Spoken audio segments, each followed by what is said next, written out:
Juan Chaput está con nosotros, ex ministro de Trabajo, pero también analista político. Muchísimas gracias por acompañarnos esta noche. Encantado, Mari. ¿Cómo cerramos esta semana cuando la presidenta, cuál es el balance que usted daría, cómo ponerle un titular a una semana en la que la presidenta ha convocado a elecciones? Algunos dicen que incluso antes de lo habitual para un presidente de la República, pero que termina con más revelaciones que la comprometen en el caso de las cirugías, porque esta secretaria o exsecretaria asegura que no fue una operación, que ella sí estuvo inconsciente. Es más, se habla de firmas falsificadas que habrían aparecido en normas que supuestamente ha rubricado la presidenta y fueron publicadas en el diario oficial. Bueno, ¿qué balance hacer de la semana? En primer lugar, que se confirme el deterioro moral del gobierno, ¿no?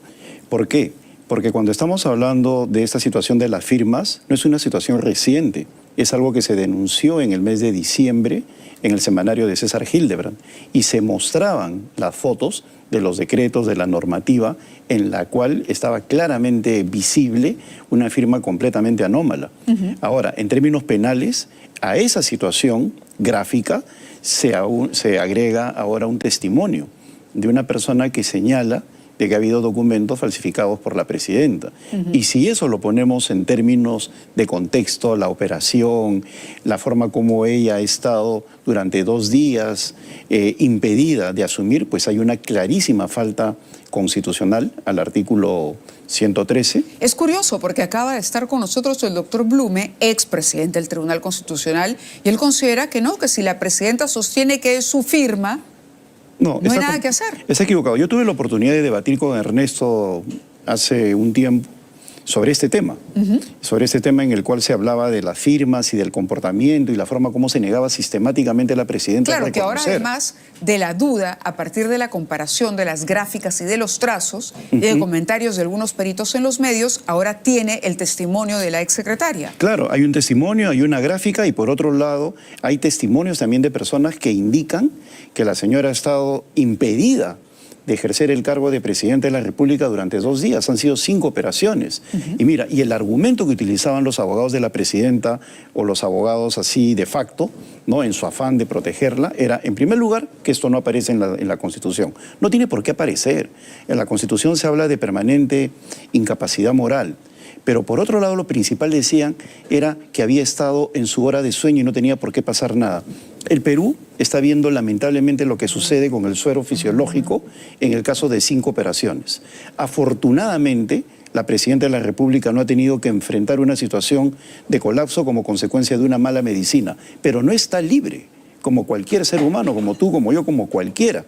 Entonces, el constitucionalista prevé esas situaciones indicando que si hay una incapacidad temporal, tiene que asumir el vicepresidente, en este caso el presidente del Congreso. Incluso como precaución. Como es decir, precaución. aun cuando no se presentara esa situación, así es. La notificación tendría que haberla hecho Palacio de Gobierno al Congreso de la República advirtiendo de esto, aun cuando no pasara nada. Claro, Mávila, mira, como consecuencia de este drama que está viviendo el Perú, en este caso médico, todos estamos dándonos cuenta de que los organismos no reaccionan de manera similar.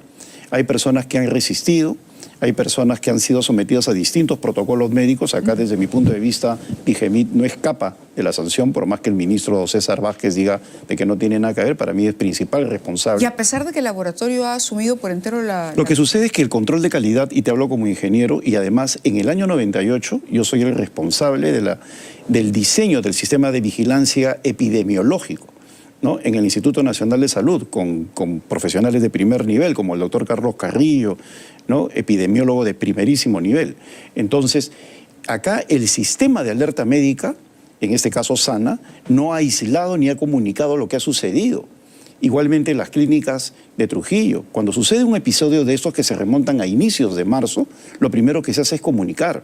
Y por otro lado, cuando sale el ministro e indica no tenemos gente para los laboratorios, para verificar, ¿acaso no existe la muestra estadística? ¿Acaso yo necesito tomarme toda una taza de café para saber si tiene azúcar o no? Me basta con una cucharita. Entonces, la forma como en el Perú se caen los puentes o no hay puentes o se cae el techo de un mall, el factor común en todo eso es la falta de supervisión del Estado. O sea, estamos en un colapso. Y eso tiene que ver con la falta de autoridad de la presidenta y su incapacidad moral como para ser ejemplo, para ser autoridad. Porque si tenemos un presidente que miente con naturalidad, como el señor Gustavo Adrianzen, negando los hechos evidentes, es su firma. Él dice que es una fábula. Que es una fábula, ¿no? Va, en lugar de demostrarlo, que haga un peritaje, igual sucedía con Santibáñez, no es mi voz, pero cuando tiene la oportunidad de demostrarle al Perú que no es su voz, acudiendo al peritaje de la Fiscalía, no lo hace.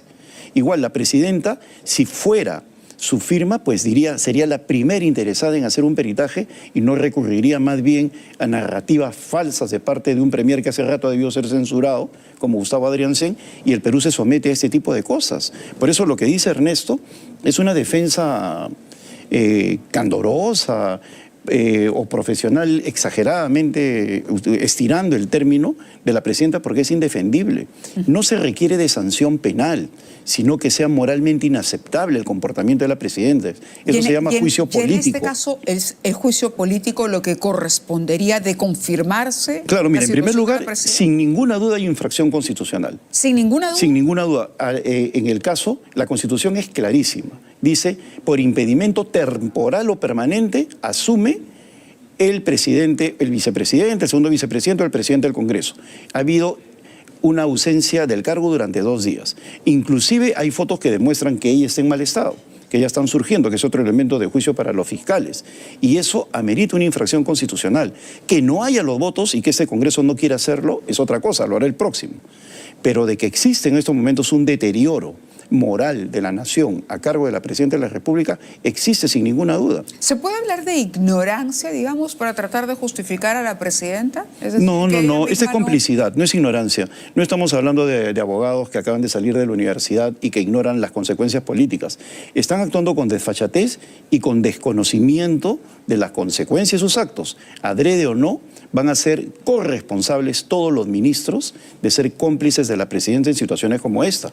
¿Por qué debería ser censurado Gustavo Adrianzen? Porque sí, bueno, por varias cosas, ¿no? En primer lugar, porque él, en el momento en el cual convoca a una serie de ministros, no está ejerciendo la labor que corresponde de señalar a la presidenta, sugerir los nombres de los ministros como exige la Constitución. Hemos visto que él señala permanentemente, no hay ningún cambio ministerial y sin embargo los hay, por lo tanto él no ha sugerido a nadie. Está en una situación de permanente explicaciones infantiles del comportamiento de la presidenta y no hay una coordinación aceptable. Y luego tenemos un conjunto de ministros que distan mucho de ser lo que necesita el país. Mira el ridículo que hacemos en el caso del aeropuerto internacional y permanece el ministro de Transportes. El ministro Caro, en plena ola de extorsión educativa, se va 4 días a Panamá. El ministro, y podría seguir mencionando, el canciller, el ministro de Salud, o sea, hay un festival en los ministerios y no hay una coordinación ministerial. Yo he sido ministro en 2 oportunidades y he estado ligado a 3 gobiernos y más, podría decir. He tenido la oportunidad de trabajar con Paniagua, con Alejandro Toledo, con Pedro Pablo Kuczynski, con Martín Vizcarra, ¿no? Entonces, el premier despacha con el presidente y coordina las acciones de Estado y eso no está pasando acá. Cada ministro hace lo que se le da la gana y no hay un sentido de urgencia en este gabinete. ¿Cómo se puede demostrar eso? Con los hechos. No, claro, pero al margen de los hechos, digo, ¿existe alguna obligación de firmar algún tipo de actas, las actas del Consejo de Ministros? Bueno, las actas del Consejo de Ministros y los resultados. Mira, el gran problema del país, y yo lo vengo sosteniendo desde hace 2 años, es que no hay Congreso como tal, que ejerce el control político. Entonces los ministros hacen lo que se le da la gana porque saben que del Congreso no va a haber ningún tipo de sanción, ha pasado de censura. con Santibáñez. Con Santibáñez como consecuencia del fallecimiento de Paul Flores, ¿no? Creo que, si no me equivoco, así se apellida el cantante que lamentablemente fue asesinado. Pero si no, no hubiera pasado nada. Igualmente censuraron a Pedro Castillo, lo vacaron, pero como consecuencia que hizo el golpe, porque esa mañana acá en RPP Eduardo Málaga en llamada telefónica dijo que no tenían los votos. Sí, recuerdo ¿no? perfectamente. Yo recuerdo perfectamente, lo dijo. Sí, Así había un es. pedido de vacancia, pero que sin embargo... Que se iba a votar ese día y no había los votos. Él lo dijo acá, en esa emisora. Entonces, están actuando por reacción, pero mira lo que permiten. El ministro Quero, Mávila, se presentó en octubre en un colegio después del asesinato de un profesor. En octubre, e hizo arengas y la gente lo votó, ¿no? Él allí prometió mejorar la seguridad de los colegios. Y miren la situación que están los colegios ahora. Y ese señor sigue de ministro de Educación. Esa es la principal demostración que no hay control político de parte del Congreso, no hay parlamentarios que ejerzan su rol a cabalidad, se van de semana y representación, etcétera, etcétera, olvidándose de los problemas nacionales. Y por otro lado, no hay un premier que ejerza el control de pares, ¿no? Que diga, oiga, usted está haciendo su trabajo, no, usted no viaja, usted se queda. Ese es Gustavo Adriancén. Cada quien hace lo que se le da la gana. Es un ministro que tiene 3% de popularidad, es un perfecto lastre. No tiene dimensión política. Cuando el señor da declaraciones, su nivel de repercusión, ¿cuál es? Polidato, Chiquitas, ahí sale. Un premier del Perú tiene ese nivel de repercusión. Y la presidenta lo mantiene en el cargo. ¿Por qué? ¿Por qué? Porque simplemente sale con su gesto adusto a dar una serie de explicaciones infantiles cuando suceden casos como lo de algo tan grave como lo de la firma que estamos viendo.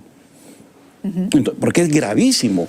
No nos pueden respetar como país si tenemos una situación en la cual la inmoralidad predomina en el aparato del Estado. Para eso existe el juicio político. Es bien interesante lo que acaba de mencionar, porque hasta hace algún tiempo, por lo menos, ante un escándalo mediático, muchas veces, y aún bajo la presunción de inocencia, el funcionario que era blanco de cuestionamientos renunciaba. Por supuesto. ¿Por Esa qué? es una actitud que no estamos viendo. No estamos viendo, hay desfachatez. El señor Santibáñez, claro, dice, no es mi voz. Y no es mi voz. Así y no es, se discute. y punto. Y no hay Congreso. Y no se ruboriza siquiera por lo que dice Junior Izquierdo, lo que dice el abogado, las evidencias que van apareciendo. En eso sí le doy la razón, pero ¿podría cambiar este año la dinámica entre los poderes del Estado por la campaña que se puede iniciar ya y por esta distancia que podría ser rentable políticamente para algunas bancadas? Sí, la política es impredecible. ¿Podría cambiar este año esa situación? La política es completamente impredecible. Hasta hace una semana el señor Santibáñez se creía fijo en el puesto y actuaba con cinismo. El señor, el anterior premier Aníbal Torres era una persona grosera, vulgar, que maltrataba a los periodistas y ahora está como un gatito en los tribunales. Igual la señora Betsy Chávez. Entonces la política cambia de la noche a la mañana. Y en ese sentido, cuando yo escucho a constitucionalistas decir el hecho que haya adelanto de elecciones significa que ya disminuyó la vacancia, que ya no hay posibilidades, que estamos en una situación de pato rengo, falso pues. Porque el señor Vizcarra convocó elecciones el 8 de abril, 4 días antes del 12 en su momento, y fue vacado en noviembre. No, porque cambiaron las circunstancias políticas, ¿no? A pocos meses. Igual en estas circunstancias la vacancia puede surgir en cualquier momento si es que se llega a un nivel de deterioro moral como el que estamos viendo. Ernesto hace un momento hablaba de lo penal. En el juicio político lo penal no se pone por encima de lo moralmente reprimible. Correcto. Si una persona es indigna del cargo, tiene que salir. Muy bien, con eso nos quedamos. Muchísimas gracias a Juan Chacón por haber estado con nosotros, cerrando esta semana en Prueba de Fuego. Así que les deseamos un buen fin de semana y buenas noches.